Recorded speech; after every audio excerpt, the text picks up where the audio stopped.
I think the most wonderful thing for us with Prasadam Point was the several times that Prabhupada would individually take some prasadam and give it to us. And we took that as blessings, because you'd go a whole year or so just, and maybe Prabhupada would come visit America and you get a chance to visit one place where Prabhupada would be at, and then again in India. But so you'd have to, whatever association that you'd have with Prabhupada, you'd have to cherish in your heart and remember it. And that was, that personal association was wonderful. But you'd also feel Prabhupada so strongly in your service that we would be knocking on doors and we wouldn't know what to say, and we'd just be praying to Krishna and Prabhupada, and then you'd feel Prabhupada's, strength within you. Somehow or other these things were happening in most amazing situations, and that Prabhupada was there, so you would feel that spiritual life is real, the association and surrender to the spiritual master is real, is necessary. So those are very instructive feelings on Sankirtan. So in Vrindavan, 1972, October, I finally got a chance to see Srila Prabhupada. I hadn't seen him for 3 years because I always kept missing him. When I was down in Trinidad, he was in India. When I went to New York, he had just left New York. When I went to India, he had just left India. So finally, at this time, I got to see him. I remember him walking down the street in Vrindavan and thinking, of course I know that Srila Prabhupada is none different than his picture or his personal form. But I do remember thinking, it's so nice to see him. And we had a big reception at the Radha Damodar temple. And Prabhupada said, this reception, he said, it is not for me. It is for my foreign boys and girls. And he was encouraging us this way. He said, these young boys and girls are helping me. Then he said, sorry dear? He said, she is helping me. And then he said, where's your husband? And I said, he's right here, Srila Prabhupada. And he said, why are you so skinny? I said, well, he just got over jaundice. And then Srila Prabhupada said what he should do to help his jaundice. Take some rock candy and put it in a glass of water, and first thing in the morning drink it, and to boil green papaya. But when he kind of singled me out in this way, after not seeing him for a few years, I knew that he was very pleased by our preaching work. I remember in San Francisco trying to please him by buying him some cloth. I remember trying to buy him a dhoti. I remember knitting him a pair of slippers. And I remember buying him a manga. And in each case, he was not pleased with the gifts I offered. So I knew that my offering was preaching. Once I gave Prabhupada something with I think it was fresh boysenberries. And he said, oh, this is very good. What is this? And I said, well, that's called a boysenberry. It's a cross between a couple of different kinds of berries by a man named Boysen. He said, it's very good. Poisonberry? And I said, no, sir, boysenberry. And he laughed. He was joking. And so I told the devotees that story. As it's one of Prabhupada's lighthearted, joking moods. And sometime later, not too long later, boysenberries were in the kitchen, and one of the Matajis said, you can't offer those, they're poisonous. Prabhupada said they're poisonous. So I told Prabhupada, I said, you had joked with me about boysenberries and poisonberries, and now the story is out that boysenberries are poisonous.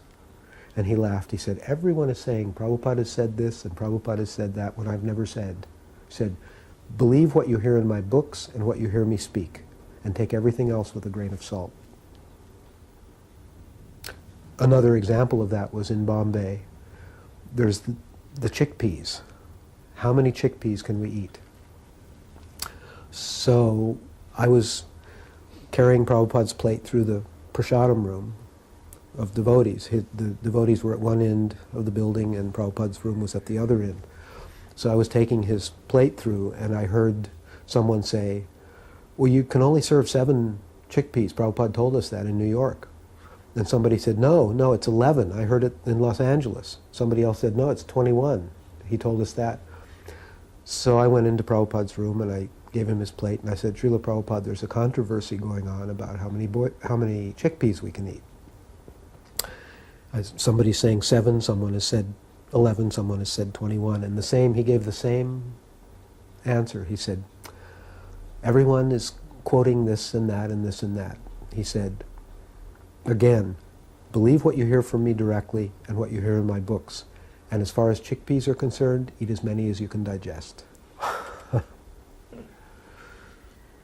And I remember Prabhupada also took Ayurvedic medicine. He said, the 3 things that keep me healthy are my morning walk, my massage, and the Ayurvedic medicines. So he would take every other morning he would take preparation of a big black cardamom seed pounded up in the mortar and pestle, and then 1 little pill of Jogendra Ras, which was a heart medicine made of pearls and coral and other things. I would pound up the cardamom seed, and then I would mix in the Jogendra Ras, and then a 1/4 teaspoon of honey, mix that together, and water. And it was a boat-shaped mortar, so I would just grind it up in there, and then he would drink it out of the... So one morning, I had extra honey on the teaspoon, so I put in about a 1/2 teaspoon of honey. And I thought, well, it'll just be sweeter, and, maybe Prabhupada will like it. So I took it in, and he drank it. About 5 minutes later, he rang his bell. And I came in, and he said, how much honey did you put in the medicine? And I said, well, I had a little extra on the spoon, so it's about a 1/2 teaspoon. He said, keep it at a 1/4. He said, I'm intoxicated. Right before Prabhupada left, I went to India to give the conference with Damodar Maharaj, Sudha Putta Prabhu, and others on the first international conference on life comes from life, and I was a geologist giving a paper on evolution. So I arrived with Atreya Rishi. We ended up on the same plane. And we went right to see Prabhupada, and we walked in Prabhupada's room, and Atreya was shocked, as I was, to see Prabhupada so thin. And Prabhupada could see. Prabhupada was so thin, just all bones, how shocked Atreya was. And he turns to Atreya. Atreya can give you more details. And he says, so I've been preaching to you that I'm not this body. Now you see my body is gone, I'm still here. Now do you understand you're not this body? And he used Atreya's shocked expression to emphasize the point, he's not this body. I remember Prabhupada is not so much in the past. A lot of times we look at things as reminiscences of Prabhupada, but Prabhupada now in the present.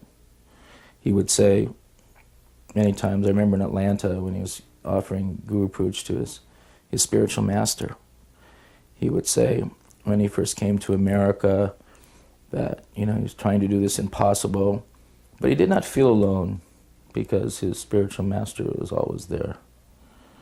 So Prabhupada, although every devotee of every disciple of Prabhupada devastated, Prabhupada left us, but Prabhupada left us physically, but his instructions are ever much present, and he's there even with us today if we take the time to want to follow those instructions. So Prabhupada in the present is also, he's not finished with his pastimes. And so we just hope that somehow, whether we can not commit so many offenses to all my God brothers, that we can be around somehow to help participate in those. Because Prabhupada wanted this planet to be changed, and he wanted this Varnashram to be implemented. And so many things that they're waiting to be done. They're already successful. It's just a question of being qualified enough to participate in them. And that's the thing. The devotee has to become qualified to take the mercy of his spiritual master by following his instructions and becoming very serious about implementing and serving lotus feet of a spiritual master.